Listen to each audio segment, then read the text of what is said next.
In the Israel of the early 1990s, the idea of establishing a private university sounded like a fantasy. But Professor Uriel Reichman believed it was not only possible, but essential to reshape the landscape of Israeli higher education. Today, 31 years later, with 8,500 students, Reichman University is a living testament to the power of a single individual with a compelling vision and a profound sense of public mission. Over the years, he established 10 leading academic schools on campus alongside dozens of research institutes, creating a multidisciplinary ecosystem and inspiring generations to dream, to build, and lead. Reichman University is also home to the largest international school in Israel, which attracts students from over 90 countries for full degree programs. Many graduates choose to make aliyah upon completing their studies. Among Professor Reichman's latest achievements is the Dina Rekanati School of Medicine, which he established in response to Israel's acute shortage of physicians. Earlier in his career, Professor Reichman led one of the first comprehensive proposals for constitutional reform in Israel, advocating for civil liberties and structural changes to protect democratic governance. In recognition of his bold vision and leadership, which have left an enduring mark on Israeli society, and for his unwavering commitment to the public good, we invite Professor Uriel Reichman to the stage to receive the Lifetime Achievement Award.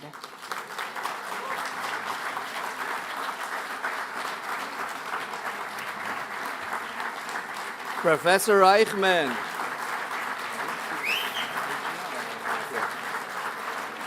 This award is on behalf of the Jerusalem Post for everything that you've done. Thank you so much.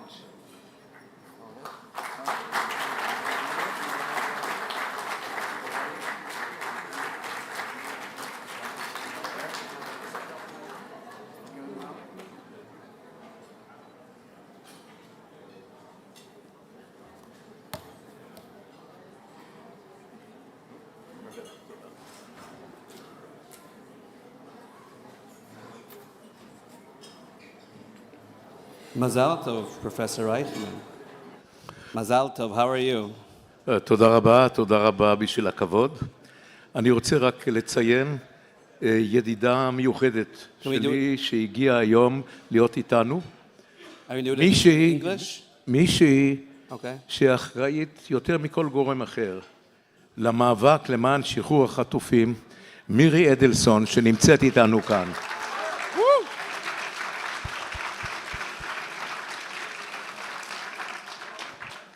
Okay. I have to, full disclosure, she used to be my boss, and she's sitting next to my new boss. So, different newspapers. So, Professor Reichman, it's interesting. The Reichman University, now a university, used to be a college, defines itself as a Zionist university. Now, there are those around the world that would say, how can a university have an identity like that? What's your answer? You go back to a debate, but in my view, a university has global importance in research and so on. They have a global impact. But a university is more than a research institution. A university deals with the human capital of a nation. And in such, a university comes from the people and goes back to the people. It's a part of society. And therefore, we take responsibility more than just concentrating on research and teaching. We have a mission to educate the future leaders of Israel and to educate them in what we believe, we call it freedom and responsibility. Namely, persuade them to believe in themselves, being entrepreneurial in their life, and actually move forward to realize their aspirations. But at the same time, we believe that every of our students has a responsibility to physically defend the state of Israel when needed, and stand strong to defend also the basic values on which the country was founded. Amen. And if you ask about Zionism, I could ask about Zionism. pardon? I asked about Zionism. Yeah. Let's go. When I founded the place, I declared from the very beginning that our university, as a Zionist university, will open its studies to Jews from all over the world. It's part of our Zionistic dream.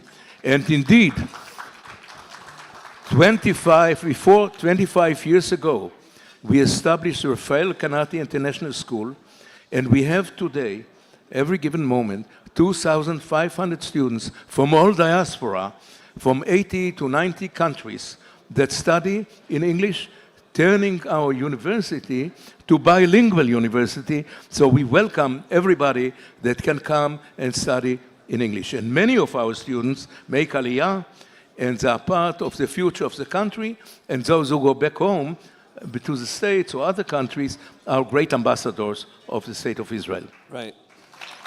Definitely. So, Professor Reichman, I had the privilege of having a few in-depth conversations with you lately on campus, and I think one of the fascinating things is the entrepreneurial spirit that is instilled in every single faculty, which is fascinating because those who go to a regular classic university don't have that experience. And I could just recall going to the medical school, right? Yeah. And we need more doctors, and they showed me how they have actors and actresses and children who are actors who play as patients, and then the simulation, and they have to guess, you know, what medical problems they have. It's like, it blew my mind. We believe in decent, of course, medical education. But what happened was that Israel suffered from lack of only 40% of our physicians were educated in Israel, and about 60% came from abroad. And that has to be to a solution. And everybody said we cannot have more students, medical students in our hospital. And I said it's sick. It cannot be that the state of Israel cannot really raise and educate our physicians. And therefore, I stood up together with friends from Rabin, from Rabin and Tel HaShomer and Maccabi and Klalit, and together we stood up and we said, yes, we can. And we opened the university, and after us, suddenly, all Haifa and Weizmann and Tel Aviv in larger numbers and so on, it caused a situation that in a short time we will be able to train at least 80% of our physicians in the country. Amen. And so, definitely. One thing that really resonated with me in our conversations is the fact that you see Reichman not only as a Zionist university, but you want it to be seen or perceived or to turn into the university of the Jewish world. And because of rise of anti-Semitism and the situation on campuses around the world, there is some sort of a need. We all are going through difficult times. 7th of October in Israel shattered the vision of Zionism. Herzl always said, one thing I promise you in our forefathers' country is that nobody will be haunted due to his religion or nationality. That was very brutal. It was the worst pogrom. If you forget the Shoah, it was a worst pogrom. And in the United States, I couldn't stand it to see Jewish kids being beaten, Jewish kids not allowed into the university, and having to escape in the bathroom, in the libraries, not to be haunted. So we are facing a new situation, and we have to think about a better ties between especially American Jewry and Israel. We open our university to collaboration with kosher universities that protected the students and working together. And coming to American kids and saying, come over. We will enlarge the number of our students, and we will move at the same time to make our university, insofar as science, on top. And we are trying to bring more scholars. Israelis had left the country to bring them back, top scholars, and we have a plan in a few years to upgrade also our top science so we can compete, at least in a few topics, with leading American universities. So I believe in the future of us together, from the United States and from Israel, forge another cooperation that will serve the ideas and the togetherness of both American and the diaspora Jews and the State of Israel, in a sense, to some extent, that was existing years before in the beginning years of the State of Israel. So, Professor Reichman, you get to you see the fruit of your labor and work in your lifetime. You've made a change. You've changed the world of higher education in Israel. Thank you so much for being here today. Well, thank you very much. It was an honor.